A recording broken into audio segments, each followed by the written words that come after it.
आपल्या कोल्हापूरच्या कानाकोपऱ्यातून वेगवेगळ्या तालुक्यातून आलेले सगळ्या माझ्या मायमाऊली, माझ्या भगिनी, माझ्या मुली, तसंच उपस्थित असणारा शासनाचा अधिकारी वर्ग, पत्रकार मित्र, बंधू भगिनींनो, माझ्या तरुण मित्रांनो, मायमाऊलींनो, महिलांनो, भगिनींनो, जरा कार्यक्रमाला यायला उशीर झाला त्याबद्दल सुरुवातीलाच दिलगिरी व्यक्त करतो। आज कोल्हापूर जिल्ह्यातल्या माझ्या मायमाऊलींचा दृष्टीने आज अत्यंत महत्त्वाचा अशा प्रकारचा दिवस, महिलांना सक्षम करणं, महिलांना सबल करणं, महिलांना त्यांचा मान मिळवून देणं, सन्मान मिळवून देणं, प्रतिष्ठा मिळवून देणं, हे काम राज्य सरकारने सुरू केलेलं आहे। आणि त्याच्यातूनच मुख्यमंत्री माझी लाडकी बहीण योजनेचा लाभार्थ्यांचा आज इथं दिमागदार पद्धतीनं या सोहळा होतोय। आल्यानंतर तुम्ही आमच्या सर्वांचं ज्या प्रेमापोटी स्वागत केलं, आम्हाला दोन्ही हाताला राख्या बांधल्या, त्याबद्दल सगळ्या मायमाऊलींना आणि बहिणींना मनापासून धन्यवाद देतो। आई बाबा होण्याचे स्वप्न अजून पूर्ण झाले नाहीत का? आई बाबा होण्याचे तुमचे स्वप्न पूर्ण करा अपोलो फर्टिलिटीद्वारे। मोफत सल्ल्यांसाठी कॉल करा 9953420359। आणि तुम्ही आमच्यावर जो विश्वास दाखवलेला आहे, त्या विश्वासाला आम्ही त्या पदावर असताना कुठल्याही प्रकारे तडा जाऊन देणार नाही, तुम्हाला आम्ही अंतर पडून देणार नाही, तुम्हाला कुठल्याही अडचणीला सामोरं जावं लागणार नाही, अशा पद्धतीचं कामच हे महायुतीचं सरकार करेल, हा विश्वास देखील सुरुवातीलाच माझ्या मायमाऊलींना देतो। खूप जणांना आम्हाला हातात हात घालायचा होता, राखी बांधायची होती, वेळ कमी होता, त्याच्यामुळे अनेकांना हिरमूड झाला असेल, अनेकांच्यापर्यंत आम्हाला पोचता आलं नसेल, त्याबद्दल त्या सगळ्या बहिणींची, त्या मायमाऊलींची मी दिलगिरी व्यक्त करतो। त्यांना सांगतो की तसा कुठलाही हेतू आमचा नव्हता, परंतु वेळ पण बराच झालेला होता, पण जो उत्साह तुम्ही दाखवला, जे तुम्ही प्रोत्साहन आम्हाला सगळ्यांना दिलं, तुमच्यामध्ये जी ऊर्जा निर्माण झालेली आहे, ती खरोखरीच सलाम करण्याजोगी आहे। मी तुम्हाला सगळ्यांना सलाम देखील करतो। आज कोल्हापूरच्या या ऐतिहासिक पवित्र भूमीमध्ये आपल्याशी संवाद साधताना करवीरच्या आई अंबाबाईला देखील वंदन करतो, दख्खनच्या राजा ज्योतिबाच्या चरणी देखील नतमस्तक होतो, आणि राजर्षी शाहू महाराजांच्या आणि महाराणी ताराबाईंच्या कार्याचं स्मरण करून मी त्यांना अभिवादन देखील करतो। कोल्हापूर राज्याला या शहराने खूप काही दिलेलं आहे, त्याची परतफेड अशक्य आणि अशक्य गोष्ट आहे। कोल्हापूरच्या या भूमीमध्ये राजर्षी छत्रपती शाहू महाराजांच्या वास्तव्याने, कर्तृत्वानं पावन झालेली ही भूमी, राजर्षी शाहू महाराजांनी कोल्हापूर नगरीनं गेले अनेक वर्ष, अनेक शतकं सातत्याने काही ना काही देण्याचंच काम केलं। सामाजिक न्यायाचा विचार असेल, पुरोगामी चळवळीला बळ देण्याचं काम असेल, त्याच्यामध्ये राज्यातल्या विद्यार्थ्यांना मदत करण्याचं काम असेल, शिष्यवृत्ती देण्याचं काम असेल, वंचित, उपेक्षित, मागास घटकांना समाजाच्या विकासाच्या मुख्य प्रवाहामध्ये आणण्याचं काम असेल, माणसाला स्वतःच्या पायावर उभं करणं असेल, कोल्हापूरनं राज्याला खूप काही दिलं, त्याची परतफेड होऊच शकत नाही। आणि हे आम्हालाही सगळ्यांना माहिती आहे, कोल्हापूरवर आणि कोल्हापूरकरांवर आमचं विशेष प्रेम आहे, त्याचप्रमाणे कोल्हापुरांनी देखील हा स्नेह, हा जिव्हाळा कायम जपलेला आहे। त्यामुळंच मी ज्यावेळेस एकनाथराव शिंदे साहेबांच्या मंत्रिमंडळामध्ये सामील झालो, त्याच्या आधी पण मला उपमुख्यमंत्रीपदाची वेगवेगळी ठिकाणी कामाची संधी मिळाली। माझा नेहमीच कोल्हापूरला ज्या वेळेस येतो, दौरा असतो, त्यावेळेस कोल्हापूरवासियांनी जे भरभरून दिलेलं प्रेम आहे, ते बघून खऱ्या अर्थाने आमच्यासारखे कार्यकर्ते भारावून जातात। महाराष्ट्राच्या विकास प्रक्रियेमध्ये पाया तथा प्रमुख आधार सामाजिक न्याय हाच राहिलेला आहे, आणि छत्रपती शिवाजी महाराजांनी रयतेच्या राज्याची स्थापना केली, आपल्याला आदर्श कारणीभूत सामाजिक न्यायाचं तत्त्व जनमानसामध्ये रुजवण्याचं काम केलं। अशा अनेक शिवशाहू फुले आंबेडकरांचा विचार हा देखील आपण सगळेजण त्याच विचारांनी पुढे चाललेलो आहे, त्याच्यामध्ये कुठेही आपण कमी पडत नाही। यंदाच्या अर्थसंकल्पामध्ये आम्ही अधिक चांगल्या तरतुदी करण्याचा प्रयत्न ह्या कोल्हापूरच्या करता केला। एक कोल्हापूरचं पावसाळ्यातलं नेहमी दुखणं म्हणजे माझ्या पंचगंगेला येणारा पूर, आणि त्याच्यातनं काही भाग हा जलमय होतो, आणि त्याच्यामुळे नुकसान होतं ते कायमस्वरूपी टाळण्याकरता आणि जिल्ह्याच्या पर्यटन वाढीच्यासाठी यंदाच्या अर्थसंकल्पामध्ये मुख्यमंत्र्यांनी आम्ही सगळ्यांनी मिळून भरीव अशा प्रकारची तरतूद केलेली आहे. ह्या कोल्हापूर सांगली जिल्ह्यातील पुरामुळे होणारी जीवितहानी असेल वित्तहानी असेल ती टाळावी. माझ्या अतिरिक्त पाणी दुष्काळग्रस्त भागाला वळवण्यात यावं. जागतिक बँकेच्या सहाय्याने 3,200 कोटी रुपये किमतीचा महाराष्ट्र प्रतिसादक्षम विकास कार्यक्रम आपण त्या ठिकाणी घेतोय. माझ्या बरेच दिवस सगळ्या लोकप्रतिनिधींचं म्हणणं होतं आणि माझ्याही मनात होतं, आमच्या सरकारच्या मनात होतं, कोल्हापूर शहरातील राजाराम तलावाकाठी अत्याधुनिक आंतरराष्ट्रीय कन्व्हेन्शन सेंटर उभा करण्याचा आम्ही निर्णय घेतला. कोल्हापूरकरांनो, अजून तुम्हाला अंदाज येईना, झाल्यावर तुम्ही म्हणाल की खरंच या युतीच्या शासनाने काय आपल्याला दिलं. त्याकरता 250 कोटी रुपयाची आवश्यकता भासणार आहे आणि तेही काम आम्ही पूर्णत्वाला नेणार आहे. फार सुंदर प्लॅन झालेला आहे आणि उद्याची पुढची 50 वर्ष डोळ्यासमोर ठेवून आम्ही कोल्हापूरवासियांना हे कन्व्हेन्शन सेंटर त्या ठिकाणी देतोय. ज्योतिबा मंदिर परिसर असेल, त्याच्या आजूबाजूच्या डोंगराच्या परिसरातील गावांचा विकास असेल, त्याचा आराखडा आपण तयार केला आहे. त्याला नियोजित प्राधिकरणाची आवश्यकता आहे. या स्तरावर शासनाचा प्रयत्न चाललेला आहे. ज्योतिबा मंदिर आणि परिसर विकास उत्कर्ष प्राधिकरणाची स्थापना करण्यात येणार आहे. कोल्हापूरमध्ये इतके तरुण मुलं मुली आपल्या कोल्हापूरच्या मातीतला नेमबाज स्वप्नील कुसाळे याचं मी सर्वप्रथम मनापासून अभिनंदन करतो. आणि नेमबाज स्वप्नीलच्या रूपानं महाराष्ट्राला एक होतकरू गुणवंत खेळाडू दिल्याबद्दल स्वप्नीलच्या आईवडिलांचं, तुम्हा कोल्हापूरवासियांचं मनापासून अभिनंदन करतो. तुम्हाला धन्यवाद देखील देतो. तुम्ही अतिशय उत्तम प्रकारे त्याचं स्वागत केलं, त्याचाही आम्हाला अभिमान आहे. आज कांस्य पदकाला गवसणी घालण्याची कामगिरी करणारा स्वप्नील आज राज्य सरकारतर्फे देखील त्याला भरीव अशा पद्धतीचं पारितोषिक दिलं जाणार आहे. आणि ह्याच्यातूनच एक मध्ये दुःखद घटना घडली.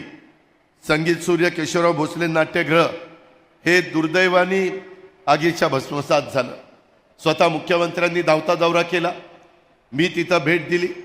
आम्ही चांगले आर्किटेक्ट दिलेत, सुनील पाटील आणि आबा लंबा, त्या येतील, त्याचा प्लॅन तयार करतील.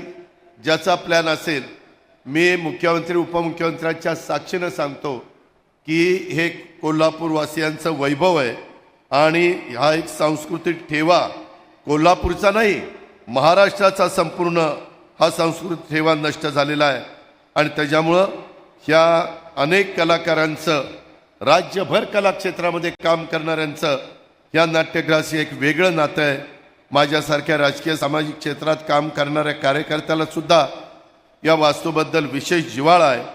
त्याच्यामध्ये जे काही लाकडी काम झालेलं आहे, जे बारीक काम झालेलं आहे, ते जसंच्या तसं करण्याच्या करता लाकडी काम, दगडी काम, सिसम, त्याच्यामध्ये जो काही त्याच्यात अंतर्भाव केला गेला पाहिजे, तो अंतर्भाव करण्याच्या करता हे राज्य सरकार कुठल्याही प्रकारचा निधी कमी पडू देणार नाही, हा शब्द राज्याच्या मुख्यमंत्र्यांनी पण दिलेला आहे.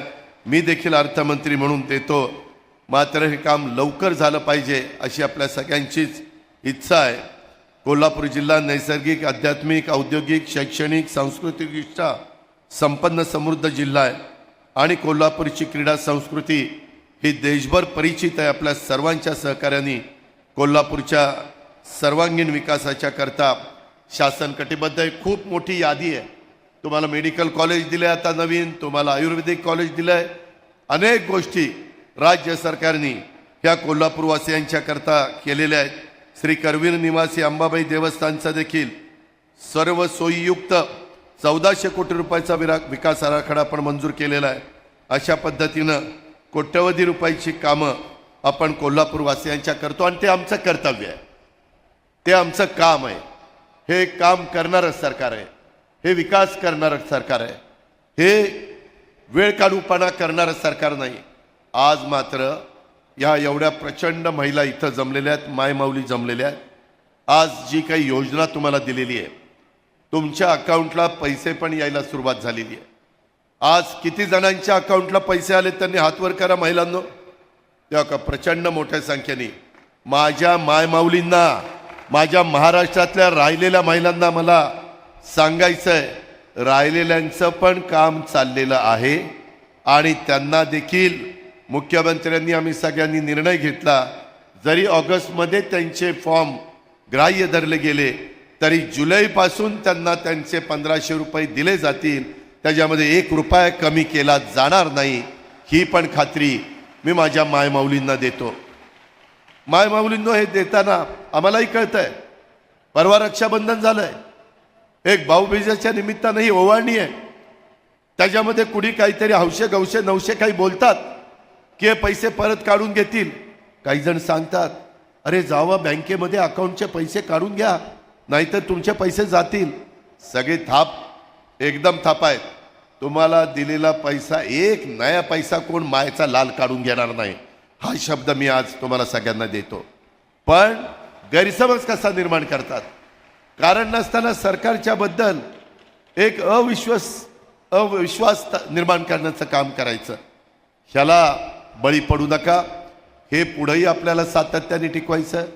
यंदाच्या वर्षी अर्थसंकल्पात तुम्हाला ज्या योजना आणल्या त्याच्यामध्ये 3 गॅस सिलेंडर मोफत वर्षाला देण्याची योजना असेल, माझ्या गरीब मुलींना शिक्षणाच्या करता कॉलेजचं शिक्षण मोफत देण्याची योजना असेल, माझ्या शेतकरी वर्गाला, माझ्या कोल्हापूरमध्ये पाण्याचा जिल्हा म्हणून ओळख आहे, काही तालुके अपवाद आहेत, परंतु इथं मोठ्या प्रमाणावर वीज वापरली जाते.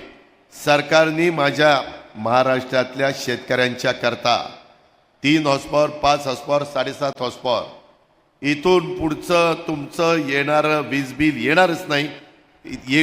तुमचं इथनं पुढचं बिलच द्यायचं नाही आणि मागच्या बिलाचाही विचार करू नका, त्याच्याबद्दल मार्ग काढला जाईल. तुम्ही अजिबात काळजी करू नका.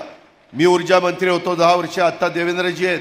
आम्ही बघितलंय, सगळ्यात जास्त चांगली वसुली करून देणारा महाराष्ट्रातला जर कोणता जिल्हा असेल महावितरणाच्या बाबतीत, वीज वापरण्याच्या बाबतीत, वापरलेल्या विजेचे पैसे देण्याच्या बाबतीत, तर तो माझा कोल्हापूर जिल्हा होता. हे मी आयुष्यात विसरू शकत नाही. एवढा माझा इथला शेतकरी कष्टाळू आहे, इथला माझा शेतकरी आर्थिक शिस्तीचा आहे, सगळ्यात जास्त वेळेमध्ये परतफेड पीक कर्जाची करणारा शेतकरी आहे. मध्ये काही लोकांना, काही माझ्या शेतकऱ्यांना 50,000 रुपये द्यायचं राहिलेलं होतं, त्यालाही तरतूद केलेली आहे. आता तेही पैसे तुम्हाला मिळतील. आम्ही जे काही सांगितलं ते करणार म्हणजे करणार. थोडंसं कधीतरी 19-20 होतं, थोडंसं वेळ लागतो, पण कृपा करून त्याच्यातनं गैरसमज करून घेऊ नका. अशा प्रकारची आग्रहाची, नम्रतेची, कळकळीची विनंती माझ्या कोल्हापूरवासियांना, आमच्या भावांना, आमच्या बहिणींना, आमच्या मायमाऊलींना आहे.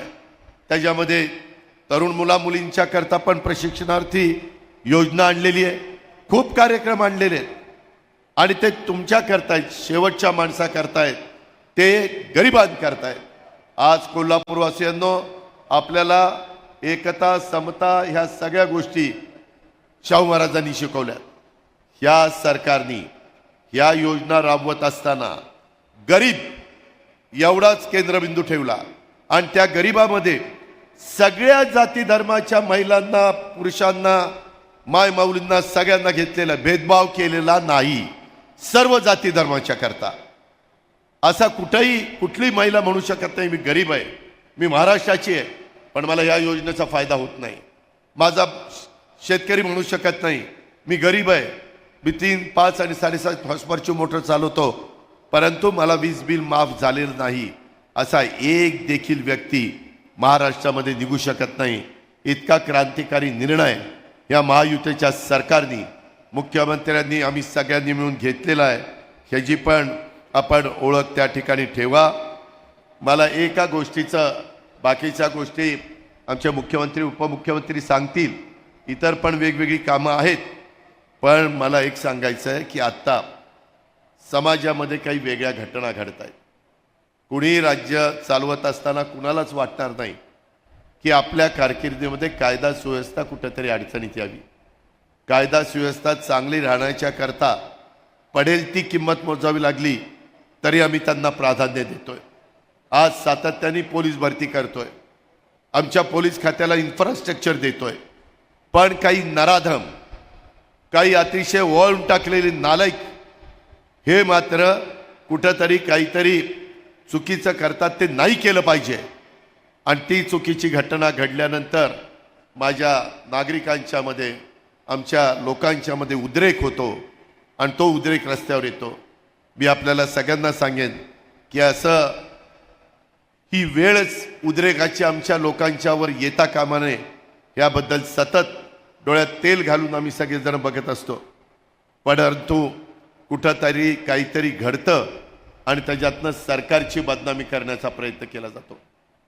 अनेक जण आजपर्यंत सरकारमध्ये काम केलेलं आहे, परंतु ह्याच्यातनं कुठल्याच सरकारला वाटणार आहे की असं काहीतरी वेडंवाकडं व्हावं. आम्ही तर उलट अधिक कडक, अधिक टाईट राज्यातल्या पोलीस यंत्रणेला केलेलं आहे. त्याबद्दल गृहमंत्री स्वतः बोलतील. परंतु आत्ता तुम्ही पाहिलं, एखादी घटना घडल्यानंतर वेगवेगळ्या चॅनलला ते दाखवलं जातं. आत्ता आमच्या MPSCची मुलं ही पुण्यामध्ये आंदोलन करत होती. आम्ही त्यांना निरोप पाठवत होतो की बाबांनो, MPSCला स्वायत्तता दिलेली आहे, त्याच्यात आम्हाला हस्तक्षेप करता येत नाही. तरी देखील जाणीवपूर्वक विरोधी पक्षाचे काही नेते, आमदार त्यांना भडकवत होते, सरकार होऊन देत नाही. अरे बाबा, सरकार का होऊन देणार नाही? जर आमच्या मुलांना MPSCच्या वेगवेगळ्या परीक्षा देताना त्याच्यात त्यांना यश मिळणार असेल तर का होऊन देणार नाही? तरी देखील त्यामध्ये स्वतः मुख्यमंत्र्यांनी, सरकारने लक्ष घातलं आणि आजच त्या सगळ्या एका दिवशीच्या परीक्षा ह्या पुढं ढकललेल्या आहेत. एक 25 तारखेला पेपर होईल, दुसरा नंतरच्या तारखेला होईल, हे MPSCने जाहीर केलेलं आहे. माझी विनंती आहे, निवडणुका जशा जवळ यायला लागल्यात तसं विरोधकांच्या पोटात दुखायला लागलं आहे. आणि त्याच्यात ज्या पद्धतीनं माझ्या मायमाऊली, आता उद्या आम्ही नाशिकला जाणार आहोत, काल आम्ही बीडला होतो, काल सकाळी मुख्यमंत्री रत्नागिरीला होते. जाईल तिथं प्रचंड मायमाऊलींची त्या उपस्थिती आहे. आणि खरोखरीच काल तर स्वतः मध्य प्रदेशचे मुख्यमंत्री शिवराज चौहान त्यांनी पहिल्यांदा अशा प्रकारची योजना त्यांच्या राज्यात राबवली. सरकार चालवत असताना मायमाऊलींनो, आमच्या भावांनो, शेतकऱ्यांनो, यावेळेस सरकारने मायमाऊलींच्या करता, शेतकऱ्यांच्या करता, वारकऱ्यांच्या करता, युवा युवतींच्या करता समाजातला असा कुठलाही घटक ठेवला नाही की ह्या घटकाला कुठं ना कुठं योजनेच्या पासून वंचित ठेवलंय. एवढ्या चांगल्या चांगल्या योजना आपण चांद्यापासून बांद्यापर्यंत त्या ठिकाणी दिलेल्या आहेत. आणि ह्या योजना देत असताना नेमकं तेच दुखणं विरोधकांच्या पोटामध्ये दुखायला लागलेलं आहे. आणि ते सतत काही ना काही, कुठं ना कुठं काही सरकारची कशी बदनामी होईल, सरकारला कसं कात्रीत पकडता येईल, अशा प्रकारचा प्रयत्न त्या ठिकाणी चालला आहे. परंतु आजच्या या कार्यक्रमाच्या निमित्तानं मी आपल्याला सगळ्यांना सांगू इच्छितो की तुम्ही काळजी करू नका. अतिशय चांगलं सरकार, जे शिवाजी महाराजांचं हिंदवी स्वराज्याची स्थापना केल्यानंतर त्यांनी सगळ्या 18 पगड जाती 12 बलुतेदारांना घेऊन हिंदवी स्वराज्य स्थापन केलं. शाहू फुले आंबेडकरांची विचारधारा, त्याच विचारधारेने आम्ही पुढे चाललेलो आहे. आणि हे करताना स्वतः सरकारने पोलीस पाटलांचं मानधन वाढवलं, कोतवालांचं वाढवलं, आशा सेविकांचं वाढवलं, गटप्रवर्तक, अंगण सेविकांचं वाढवलं. अजून काही समस्या आहेत, नाही असं नाही, पण त्यामध्ये देखील हे सरकारच लक्ष घालेल आणि त्याच्यातनं न्याय मिळवून देईल, ही पण खात्री माझ्या तमाम मायमाऊलींना, बहिणींना, मुलींना ह्या निमित्तानं देतो. आणि हे जे काही तुम्हाला एक भाऊबीज देण्याचा, रक्षाबंधनाची ओवाळणी देण्याचा आम्ही सगळ्यांनी जो निर्णय घेतला आहे, ह्याचा तुमच्या स्वतः करता चांगल्या प्रकारे उपयोग करा. हा तुमचा अधिकार आहे. इतके दिवस तुम्ही तुमच्या मुलामुलींच्या करता, तुमच्या पती करता, तुमच्या घराकरता सगळा खर्च केला आहे, परंतु तुमचाही काही अधिकार आहे. त्याही मायमाऊलीला वाटतं की माझ्याकरता कुठंतरी बाजारामध्ये जाऊन हे करावं. आज जसे जसे त्या ठिकाणी रकमा जायला लागल्या तशा तशा पद्धतीनं त्यामध्ये बाजारपेठ देखील फुलायला लागलेली आहे. हे सगळं अर्थचक्र आज राज्याचं वाढायला लागलेलं आहे, त्याचंही समाधान अर्थमंत्री म्हणून माझ्यासारख्या कार्यकर्त्याला आहे. पुन्हा एकदा माझ्या सगळ्या बहिणींना आणि माझ्या मुलींना, माझ्या बांधवांना